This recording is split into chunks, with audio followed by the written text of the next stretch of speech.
Washington'da bundan 74 yıl önce kurulan Kuzey Atlantik İttifakı NATO'nun kritik zirvelerinden biri Vilnius'ta gerçekleşti. Zirvenin odağında Rusya, Çin ve ittifakın genişlemesi vardı. Dikkatler, ittifakın en büyük ikinci ordusuna sahip müttefiki Türkiye'deydi. İttifakın genişlemesine onay veren, geniş bir coğrafyada etkisi her geçen gün artan Türkiye'nin NATO'nun kilit bir üyesi olduğu görüşü hakim. Türkiye ile Amerika Birleşik Devletleri arasındaki yakınlaşmanın da dikkatlerden kaçmadığı NATO zirvesini Atlantik Konseyi'nin kıdemli danışmanı emekli albay Dr. Oudzen'la konuştuk.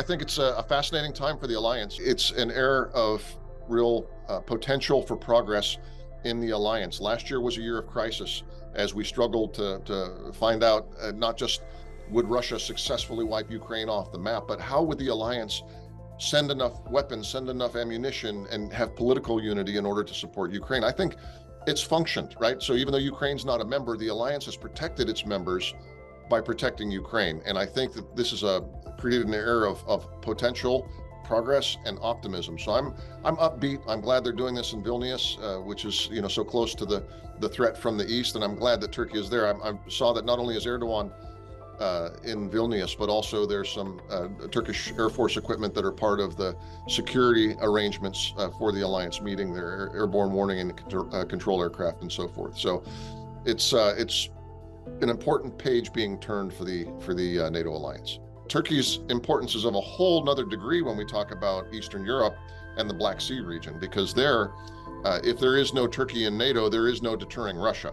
So I think that the focus on Russia and on the war in Ukraine is very understandable this year, because they've had a whole year to digest, year and a half now, to digest what the Russians are after. If Turkey, along with the West, supports Ukraine, then there's a balance of power that constrains the Russians. So Turkey is both a necessary part of that balance of power and also a beneficiary of it.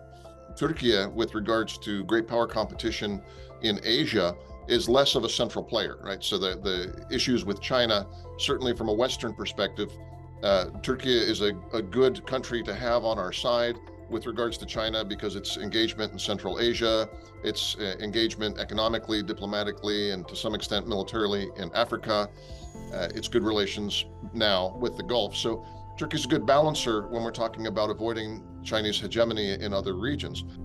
Vilnius'taki NATO zirvesinde Ankara'nın İsveç'in NATO üyeliğine yeşil ışık yakması dünya kamuoyunda geniş yankı uyandırdı.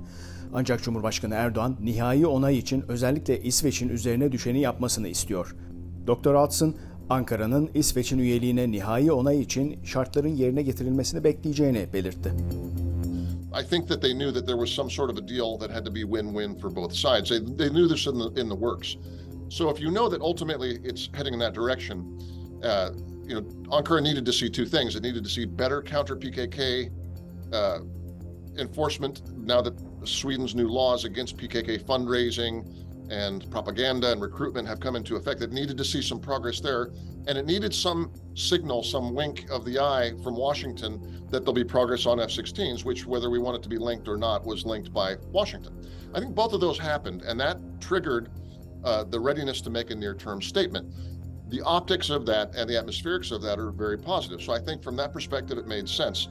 The other thing we should not forget, though, is that President Erdogan didn't actually approve Sweden's accession into NATO. What President Erdogan agreed to do is to pass this to the Türkiye Büyük Milli Meclis, to the parliament, for their consideration. So there's still an off-ramp if things for some reason go badly with regards to the F-16, or maybe there's some new PKK provocation in Sweden. He's still got an off-ramp. So I don't think we're quite there yet. So at relatively low cost, he appears to have achieved progress on the F-16 deal and reaped a good optic and the good image of Turkey as firmly back in the Atlantic Alliance. Türkiye'ye F-16 savaş uçağı satışı bazı senatörlerce engelleniyordu. Ankara ve Biden yönetimi ise İsveç'in NATO üyeliği ve Türkiye'ye F-16 satışının birbirinden bağımsız olduğunu her fırsatta dile getirdi. Birleşik Devletler Kongresi ise bu ikisini bağlıyordu. Vilnius'tan gelen haberle birlikte kongrede bu konuda artık daha olumlu bir hava esiyor. I think the quid's half in the pocket, but the check is not cashed, so to speak. Here's what I expect to happen. The F-16s for the approval of the sale, the Department of State, having gathered for the last year or so all of the data on how many airframes, how many upgrade kits, what it will all cost, how many different subcomponent providers there are, what's the schedule and so forth, and the final pricing. That took a long time to put that package together. With the sale of this magnitude, I think anything over $50 million, which this clearly is, has to be notified to Congress. When Congress is notified, there's a 30-day period. If there is no objections, no holds from Congress within those 30 days, then an export license is issued, and then the deal officially moves into execution. So I don't know what quid pro quo happened between President Biden and Senator Menendez, but I suppose that there was something there, either something positive or some sort of veiled threats from the White House. I'm not sure Senator Menendez is entirely pleased about how this has played out. But what I do think happened is that the White House finally put its shoulder into this deal and said, look, Senator Menendez, don't stand in the way of this. We have too many nationally and alliance important issues that are served by this. And I think that that's what moved it. Türkiye ile Amerika Birleşik Devletleri ilişkilerinde F-16 satışı çok küçük bir ayrıntı sadece. NATO'nun en büyük iki ordusuna sahip Türkiye ve Birleşik Devletler 70 yıldır stratejik ortak ve müttefik. İniş çıkışlarla dolu Ankara-Washington hattında son 10 yıl ilişkilerde iniş dönemiydi. Şu ansa küresel ve bölgesel gelişmeler Türkiye'nin ne kadar önemli bir müttefik olduğunu Washington'a hatırlatmış görünüyor.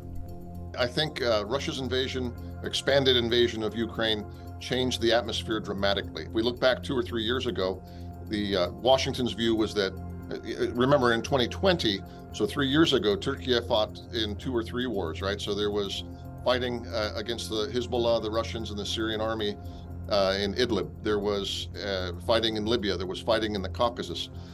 So a lot of people in Washington, including Senator Menendez and those who are fearful of Turkish power, said Turkey is militarily activist, and it's trying to solve its problems through force, and we don't want to see it get that much more powerful because maybe it'll turn and be a threat to Greece. It's a NATO ally. And that seems, I think, to those who study Turkish strategy closely, far-fetched that there would be some sort of a conflict between Turkey and Greece anyway on a large scale. But that was the fear. Now, the atmosphere totally changed, not just because Russia showed that it is the threat to the Western alliance, certainly not Turkey, also that it showed that it is willing to fight a long war. And in a long war like this, the alliance needs not only the second largest military in NATO, but one with combat experience. So all of a sudden, Turkish security capabilities look different when you're talking about the external threat. But the other thing is, foreign policy since 2020 from Ankara has changed in tone. So there's been a rapprochement with Israel. There's been a rapprochement with most of the Gulf countries, even with Egypt now, with the relations going back to the level of full ambassador just this month. And even some feelers back and forth between Pashinyan and Yerevan and Ankara as well. So now Turkey, for the past 12 to 24 months, has been seen as a country seeking to get along with its neighbors and to bury the hatchet, so to speak. You and I think, would agree that a lot of this is driven by economy. Turkey wants to attract investment and wants to have positive economic relations with these powerhouses in the Gulf and with the United States, Western firms and banks. And so it all makes sense. But absolutely, the focus on collective security and being more aligned with the West than in conflict or tension with the West and these other places, that's been the dominant mode, and that has helped. Prior to the Turkish elections this past May, there was probably a 12 to 18-month period when Washington was giving a very distant, cold treatment to Ankara, mostly because people in Washington, most of the Washington policy community in government and out, wanted Erdogan to lose. So they were trying to avoid doing anything good for Turkey because they wanted the opposition, frankly, to win. So I think with the elections behind us, and that's sort of sunk in on Washington that, look, for another 5 years, Erdogan's going to be there, and we can't afford to remain distant and uncoordinated. So we've been through, as you know, a very rough period in this relationship. For 5 to 10 years, it seemed to go from crisis to crisis. It'll be interesting to see what's on the agenda when it's not a pressing crisis. Opportunities in places that are not so obvious, like Africa and Central Asia, for these two countries that are both engaged in different ways to work together. I think hopefully they'll talk a little bit about that. But the immediate business will probably be about F-16s and about continuing the process for Sweden, because again, it's not a done deal.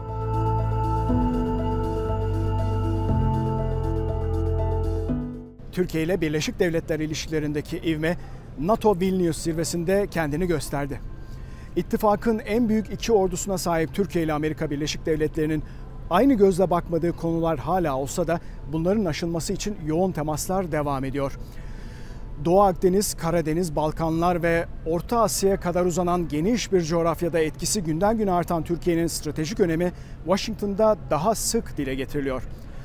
Küresel büyük güç rekabetinin yaşandığı bir dönemde güçlenen savunma sanayi, çatışma alanlarındaki dengeleyici rolü ve küresel krizleri önlemedeki rolü sayesinde Türkiye'nin NATO'nun kilit üyesi olduğu her fırsatta dile getiriliyor.